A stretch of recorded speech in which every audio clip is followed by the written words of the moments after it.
Assalamu alaikum. Today the topic of our discussion is classification of diuretics and the physiology of nephron. Last में हमने देखा था कि diuretics होते क्या है और उनके थेराप्यूटिक यूजेस देखे थे। तो आज हम बात करेंगे क्लासिफिकेशन ऑफ डाययूरेटिक्स की। तो क्लासिफिकेशन के लिए हमने जो है वो दो क्लासेस बना ली हैं। लाइक एक जो है वो सॉल्ट की एक्सक्रीशन को मॉडिफाई करते हैं और एक जो है वो वाटर की एक्सक्रीशन को मॉडिफाई करते हैं। तो हम इसकी क्लासिफिकेशन जो है वो इस तरह से दो पार्ट्स में डिवाइड कर लेंगे।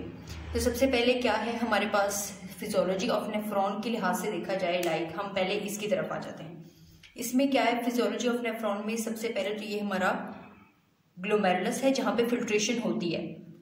ग्लोमेरुलस के बाद जो है वो हमारे पास ट्यूबुलर जो सेक्शन है वो शुरू हो जाता है। ट्यूबुलर सेक्शन में सबसे पहले हमारे पास आ जाती है प्रॉक्सिमल कन्वोल्यूटिव ट्यूब्यूल, यहाँ से लेके यहाँ तक प्रॉक्सिमल कन्वोल्यूटिव ट्यूब्यूल आ जाती है। ये हमारे पास कॉर्टेक्स है, कॉर्टेक्स का पोर्शन है ये वाला, और उसके बाद जो है वो हमारा मेडुला शुरू हो जाता है।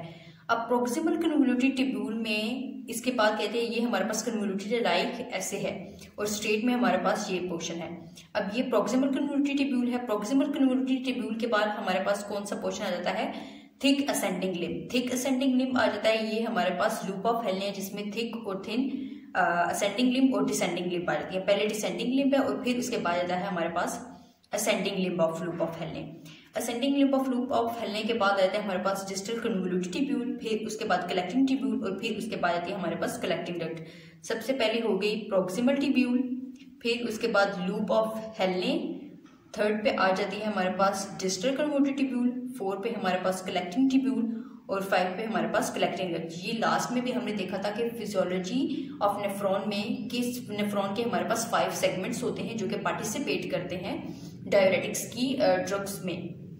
तो जैसे ही अब हमारे पास अगर इनकी फिजियोलॉजी हमें पता होगी कि प्रॉक्सिमल कन्वोल्यूटिव ट्यूब्यूल का क्या काम है, लूप ऑफ हेल्ने का क्या काम है, डिस्टल कन्वोल्यूटिव का क्या काम है और कलेक्टिंग ट्यूब्यूल और कलेक्टिंग डक्ट का क्या वर्क है, तो हम इनके वर्क की वजह से इनकी ड्रग्स को मॉडिफाई कर सकते हैं। लाइक अगर हमें पता है कि प्रॉक्सिमल कन्वोल्यूटिव ट्यूब्यूल क्या वर्क करती है, उसको हमने ब्लॉक करना है तो हमारे पास कौन सी ड्रग अवेलेबल होगी, उसके लिहाज से हम देख सकते हैं कि कौन सी ड्रग जो है वो कहाँ पे एक्ट करेगी और हमें कौन सा जो है वो थेराप्यूटिक यूज चाहिए।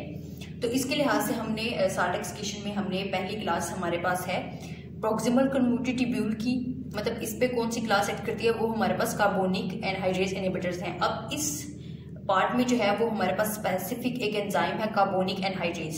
कार्बोनिक एनहाइड्रेज एंजाइम है जो कि इसके वर्क को परफॉर्म करता है। तो हमारे पास इस पोर्शन की ब्लॉकेज के लिए हमारे पास कौन सी क्लास है? कार्बोनिक एनहाइड्रेज इनहिबिटर्स की। इसमें एग्जांपल आ जाती है एसीटाजोलेमाइड की। एसीटाजोलेमाइड की एग्जांपल आ जाती है। अब आगे आ जाता है हमारे पास थिक असेंडिंग लिम्ब ऑफ हेल्ने।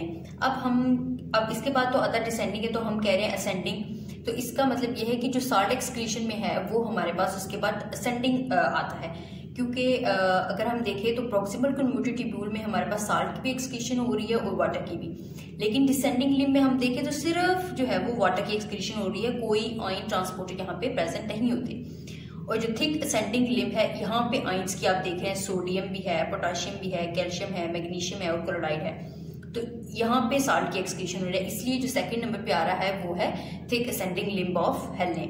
फिर इसमें कौन सी आ जाती है क्लास? वो है हमारे पास लूप डाययूरेटिक्स की, और इसमें एग्जांपल है फ्यूरोसेमाइड, टोर्सिमाइड, ब्यूमिटेनाइड, इथाक्राइनिक एसिड।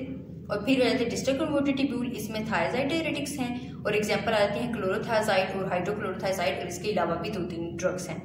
फिर आ जाते हैं कलेक्टिंग ट्यूब्यूल और डक्ट, और इसमें आते हैं के पॉजिटिव स्पेरिंग डायरेटिक्स, और इसमें एग्जांपल आती है एमिलोराइड और स्पाइरोनोलैक्टोन के अलावा भी जो है हमारे पास कुछ ड्रग्स हैं। ये हो गई हमारे पास साल्ट एक्सक्रीशन की, जो पे हमारे पास साल्ट की एक्सक्रीशन को जो वो है डील करते हैं। फिर आ जाती है वाटर की एक्सक्रीशन की, जो कि सिर्फ वाटर की एक्सक्रीशन को डील करते हैं। अब हमने यहाँ पे देखा है कि यहाँ पे सिर्फ ये जो डिसेंडिंग लिम्ब है और कलेक्टिंग डक्ट है, यहाँ पे हमारे पास वाटर की एक्सक्रीशन होती है। ये आप देख रहे हैं वाटर की एक्सक्रीशन को, और ये पे यहाँ पे सिर्फ ये वाली 2 चीजें हैं जो कि डील करती हैं वाटर की एक्सक्रीशन को। तो हमारे पास कलेक्टिंग डक्ट्स में आ जाती हैं। एक क्लास है हमारे पास एंटेगोनिस्ट की और दूसरी क्लास है हमारे पास एगोनिस्ट की। एगोनिस्ट हो गए और एंटेगोनिस्ट। एगोनिस्ट में हमारे पास आ जाते हैं डेस्मोप्रेसिन, और फिर उसके बाद आते हैं हमारे पास एंटेगोनिस्ट में कोनिवेप्टन। फिर उसके बाद हमारे पास ऑस्मोटिक डाययूरेटिक्स की भी एक क्लास है, ऑस्मोटिक डाययूरेटिक, जो कि वाटर की अवेलेबिलिटी को और वाटर की ट्रांसपोर्ट को मेंटेन करते हैं। उसमें हमारे पास एग्जांपल आ जाती है मैनिटोल की।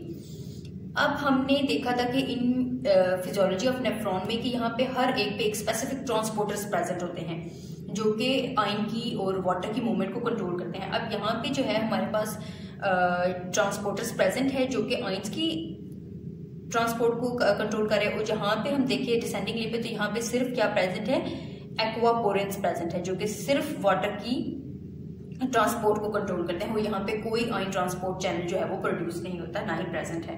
और यहाँ पे जो है हमारे पास आयन ट्रांसपोर्टर्स भी प्रेजेंट है, यहाँ पे भी प्रेजेंट है। और कलेक्टिंग डक्ट में जो है वो हमारे पास वाटर की भी मूवमेंट को कंट्रोल किया जाता है।